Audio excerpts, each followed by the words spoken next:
Welcome back, everybody. We're diving into a pretty hot topic this time.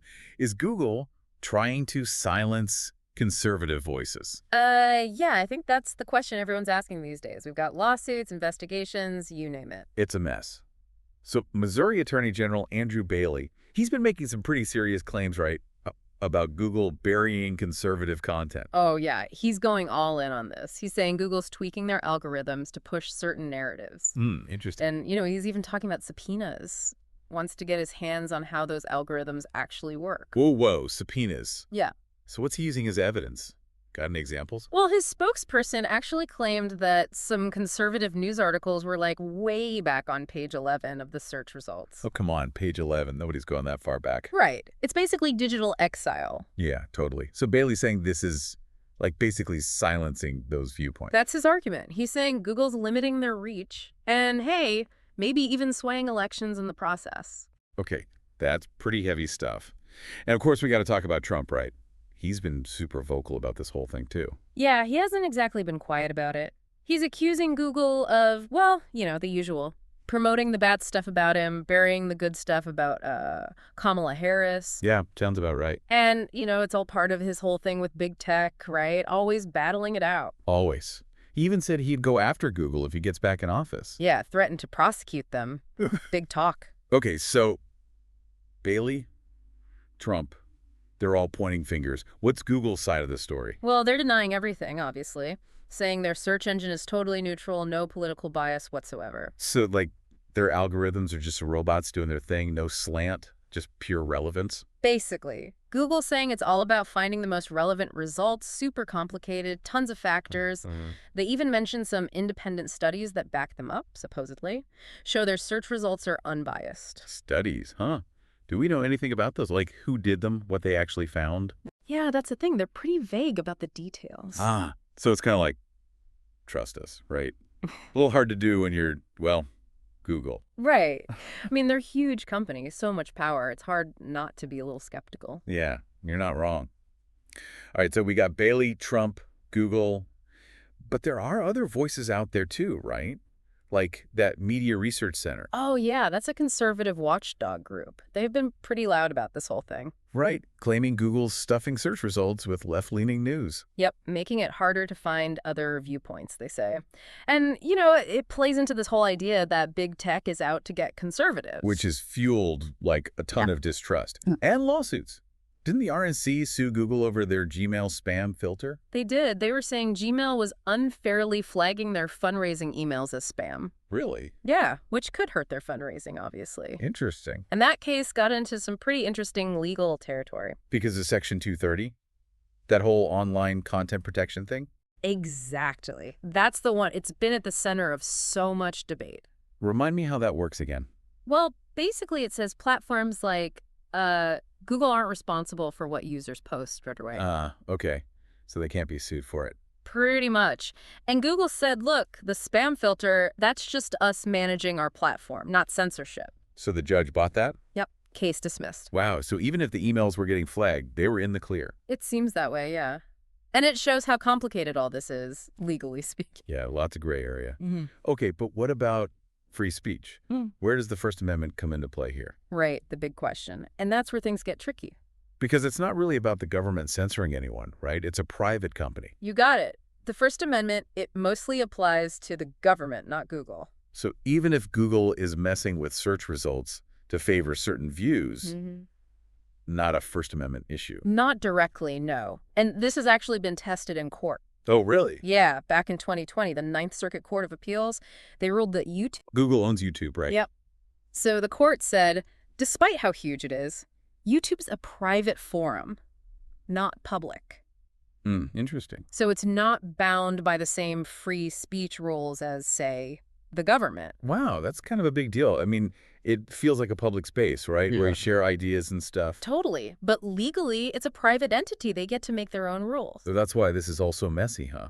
Yeah. It's about the power of these companies, where their responsibility ends and their rights begin. Exactly. It's a tricky balance, and it's only getting trickier as these companies get bigger and more powerful. Makes you wonder where we go from here. How do we even start untangling this? Algorithms, legal battles, accusations flying Well, everywhere. that's what we're going to get into after a quick break. Stay tuned, folks. Okay, I gotta say, this whole algorithm thing, it's really got me thinking, how can we even know if there's bias, like, baked into the system if we don't know how it works? Right. That's a huge problem here, the lack of transparency. We basically just have to trust Google when they say their algorithms are neutral. And it's hard to trust them, honestly. I mean, they've got so much power. These algorithms control so much of what we see online. It's a black box, right? You put in your search, you get your results, but who knows what happens in between? Exactly. So it's more than just matching keywords, right? It's got to be super complicated. Oh, it's way more than that. Think hundreds, maybe even thousands of factors that go into ranking those search results. Wow, seriously. Like what kind of factors? I mean, everything. The words you use, obviously, but also your location, your past searches, all sorts of stuff. So it's building a profile on you, basically. Kinda, yeah. And that's where bias can sneak in. If the people designing these algorithms, if they have biases, even unconsciously. Then those biases could end up in the algorithm. Exactly. Even if they're not, like, trying to bury certain viewpoints, the way they program the system could still do it.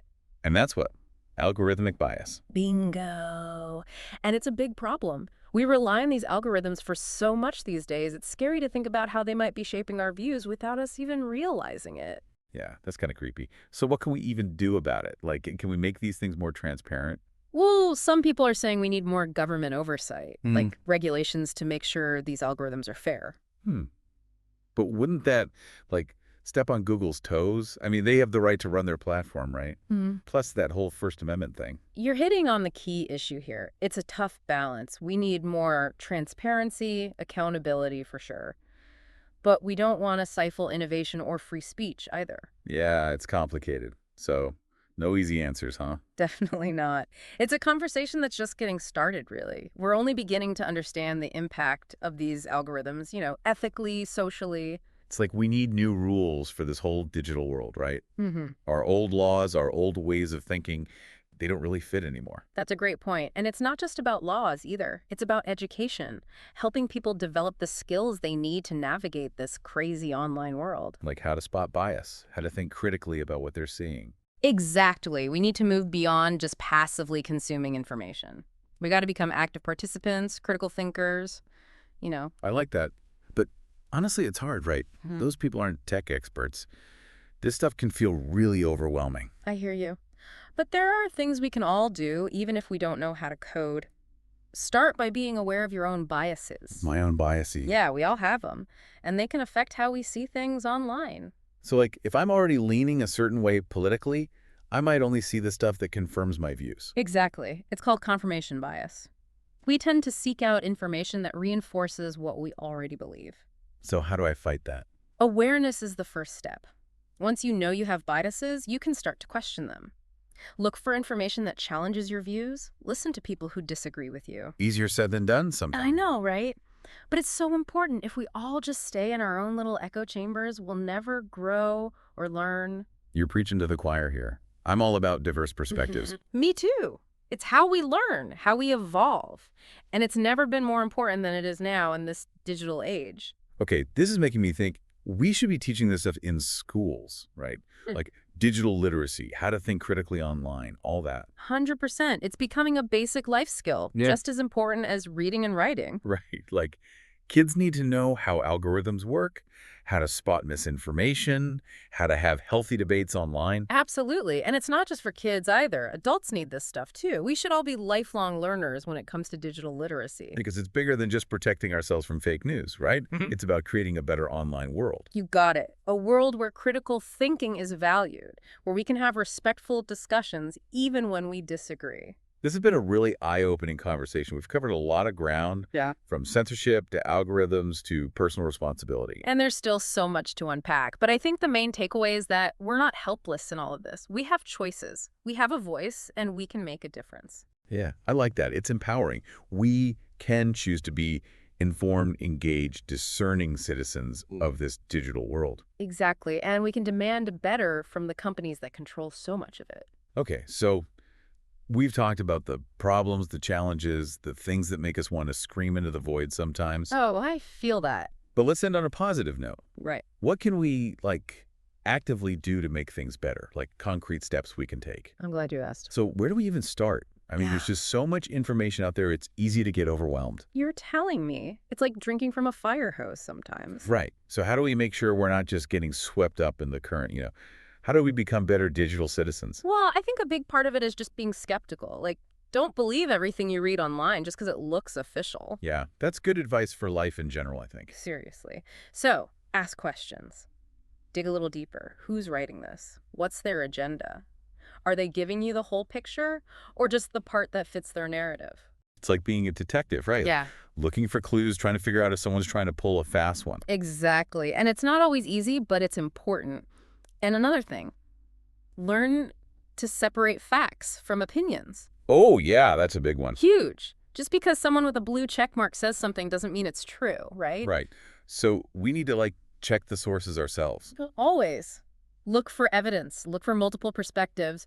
Don't just take someone's word for it. Okay, so this is making me think we need, a whole new set of skills for this digital age, like digital literacy, right? Yeah. It's not just about knowing how to use a computer anymore. It's way more than that. It's about understanding how information flows online, how to evaluate it, how to spot bias, all of that. So we need to teach this stuff, right? Yeah. Like in schools, maybe even to adults. Oh, absolutely. It's becoming a basic life skill, just as important as reading or writing. I'm with you on that. And part of that is recognizing our own biases, right? Big time. We all have them. It's human nature.